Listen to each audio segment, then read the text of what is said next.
Prime Field. Stop the tape.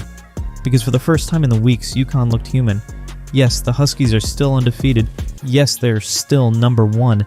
And yes, they walked out of Milwaukee with the win.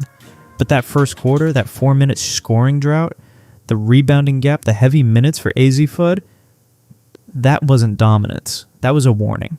Tonight we're breaking down what really happened in Milwaukee. And why this game might matter more for March than any 30-point blowout ever could.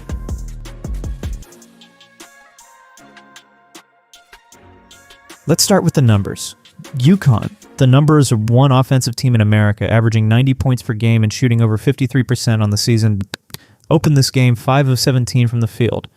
They didn't score for the first 4 minutes and 22 seconds. 4 minutes. 0 points. For context, this team usually scores about 2.25 points per minute.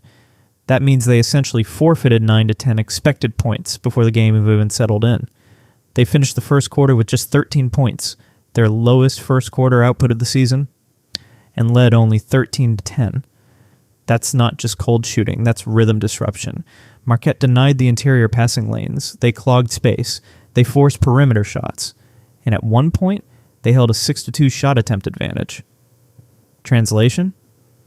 UConn wasn't dictating tempo, and when this team doesn't dictate tempo early, something shifts, because their identity is built on blitzing teams in the first 5 minutes.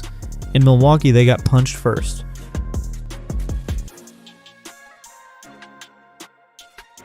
Now here's the twist.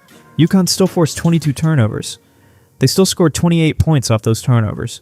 On paper, that looks like classic Geno chaos, but film tells a different story. Marquette didn't let those turnovers turn into easy layups. They got back in transition. They stopped the ball. They forced UConn into half-court sets. And when UConn has to grind in the half court for 30 seconds per possession, the cardiovascular demand skyrockets. Azzi Fudd played 38 minutes. Ashlyn Shade played 34. KK Arnold logged 30. That's a lot of high-intensity minutes in mid-February, and here's another subtle red flag. UConn had just 17 assists on 29 made field goals, snapping a 10-game streak of 20-plus assists. That tells you Marquette disrupted the timing. Cuts were late. Ball reversals were slower. The backcourt wasn't fully synced with the front court. It became a grind, and grinding costs energy.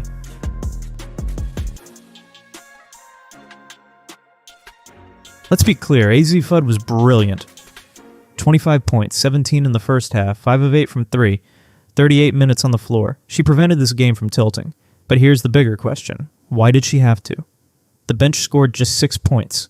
6? Ali Zabel, scoreless. Ayanna Patterson, scoreless. 4 bench players combined for 6 points on 3 of 9 shooting. When your reserves contribute 8% of your offense, your starters don't get rest cycles. And when your leading scorer has a history of knee issues, 38 minutes in February becomes a strategic gamble. Is this win preservation or long-term risk? Because if the bench can't give you 15 to 20 steady minutes in March, that rotation shrinks fast, and shrunk rotations lose legs.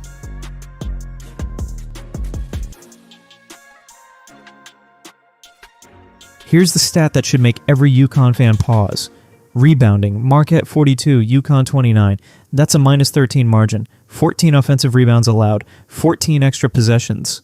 Rebounding is effort. It's second jump. It's box outs. It's physical engagement. And for one of the few times this season, UConn lost that battle decisively. Sarah Strong and Sarah Williams combined for just 6 total rebounds. Meanwhile, Jadine Mason and Lee Volker controlled the paint. When an unranked opponent wins the hustle category like that, that's not talent, that's energy. And energy is what fatigue steals first.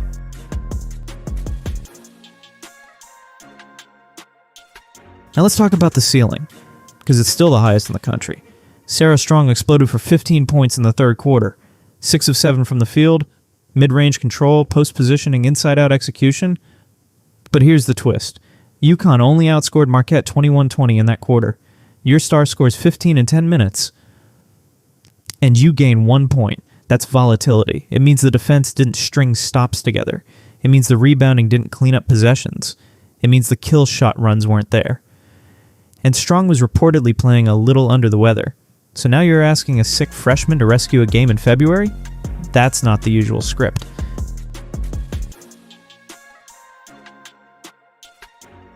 Here's the real conversation. UConn is 27-0. They're 16-0 in Big East play. The win streak is now at 43 games, but they're no longer blowing teams out wire to wire. They're grinding. Grinding means starters logging 30 to 38 minutes. Grinding means slow starts. Grinding means rebounding deficits. Geno Auriemma's system is built on full court pressure, sprint recoveries, and chaos. It wins games, but does it burn fuel too fast? Is the cost of an undefeated regular season a tired roster in March? Because in a single elimination tournament, you don't get 4 minutes to wake up. You don't get 14 offensive rebounds allowed. You don't get to rely on one player for 38 minutes. The margin gets razor thin, and Milwaukee showed us that the floor is creeping closer to the competition. The ceiling, still championship level, but the floor, that's the story.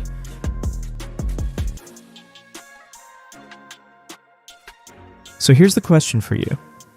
Was Milwaukee just a sleepy February road game? Or was it the first real sign of schedule fatigue setting in? Is Geno managing minutes correctly? Or pushing the engine too hard before March?